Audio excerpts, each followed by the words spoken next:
I'm here with Simmons College junior cross-country runners, Bethany Royalty Lindman and Madison Rivard. The pair will be running with the Sharks this weekend when they compete in the 35th annual Codfish Bowl at the historic Franklin Park course in Boston. Madison, last year when you ran the Codfish Bowl, it was your first collegiate race on that historic course, but I believe you also train on the course since it's so close by.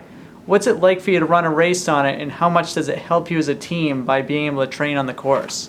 I think it really can make or break it sometimes.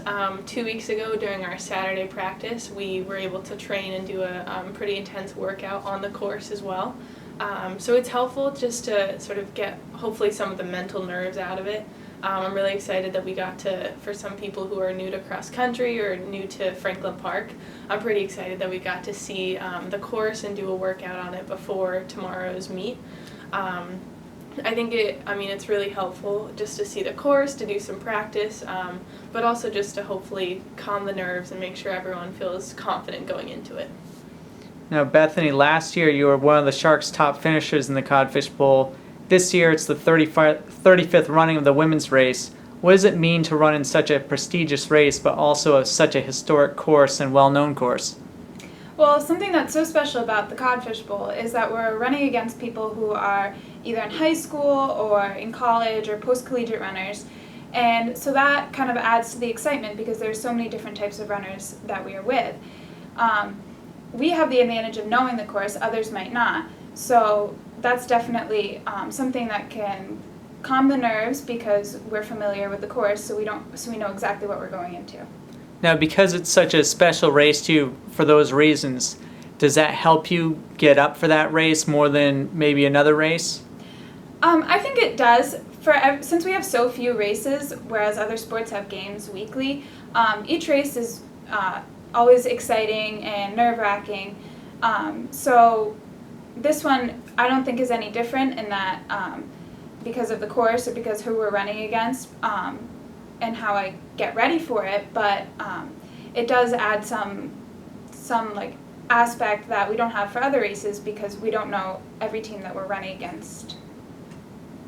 And what challenges does running at Franklin Park present that other courses might not? I know that there's a lot of familiarity with you because you've trained there before and you've raced there before, but what are the challenges that Franklin Park presents?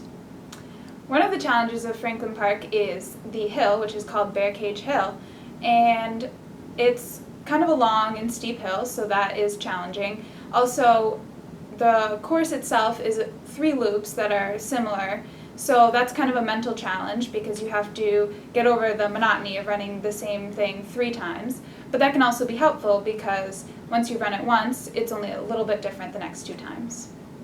Now, Madison, last year when you ran at Franklin Park in a race for the first time, you established a personal record time. What kind of feeling is it for a runner to break their personal best?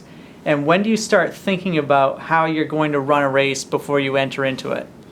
I think getting a personal record as far as running a 5K or whichever distance is one of the greatest feelings ever. I have to say I hope that a lot of our team can get a PR tomorrow at our race, I think. I think we've all been working hard since, I don't think we ever stopped working hard, honestly. We've, all through the summer in the heat we were running, doing strength workouts. So I think that since preseason, our team has continued to get stronger and stronger. So I think there's a mental aspect, but we've put in all the hard work that we need to for tomorrow. Now, when you're going through a cross-country season, obviously at the end of the year, there are really big meets. There's the GNAC Championship meet, there's the NCAA Regionals. There are certain points during the season where you just continue to break your personal best, but is there a point in the season where you might hold back a little bit because you're trying to conserve for those big races at the end of the year? I think if anyone ever has an injury, we never want them to push past and get too injured at all. So I think there's times when it's the right time to conserve, but there's also sort of a a hopefulness, but like a belief in the system. So I think a lot of the times it's a mental thing that you have to just know that just pushing in that little extra effort, especially towards the end of a race when you're really, really tired, just believing in yourself as far as running and hoping to get a PR. Now, Bethany, how common is it to continually set a PR every single race throughout the season, or is it simply remarkable to be doing that on a consistent basis?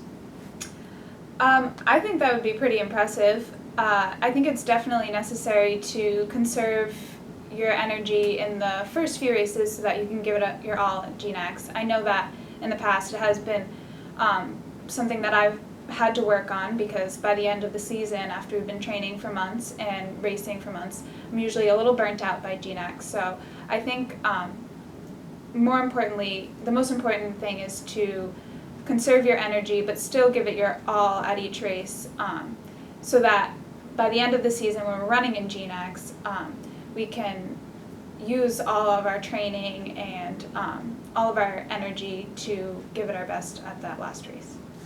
Now, Bethany, what's your race plan for tomorrow? Do you already have it set in your mind how you want to run, and does running at Franklin Park alter your race plan at all?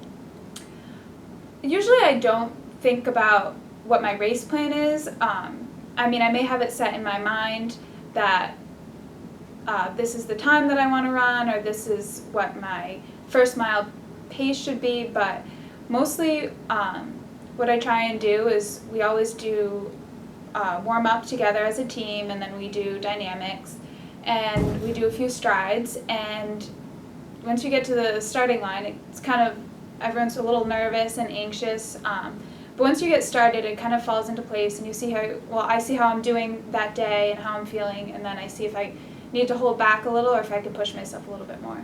Now, when you see that first mile pace time, and let's say you're ahead of the time that you expected, does that push you to go for that personal record? Or let's say you were behind it, does it push you to push even harder to get that personal record, or at least turn in a respectable time? I think that if I'm behind my usual time, then I think that tells me I can pick it up for the next 2 miles, because I've conserved my energy over the first one, which is actually something that is kind of advised, because you want to save your energy so that you can, on the last mile, really pick it up and have a faster pace. If the first one happens to be faster than usual, then I just evaluate how I'm feeling and see if I can continue with that pace, or if I need to slow down so that by the end I'm not going so much slower, but I'm still keeping a consistent pace. Now, you haven't raced in 3 weeks. What do you do to stay in a competition mindset during such a long layoff? And what are the positives of having that much time in between races? I think we've certainly been working harder and harder.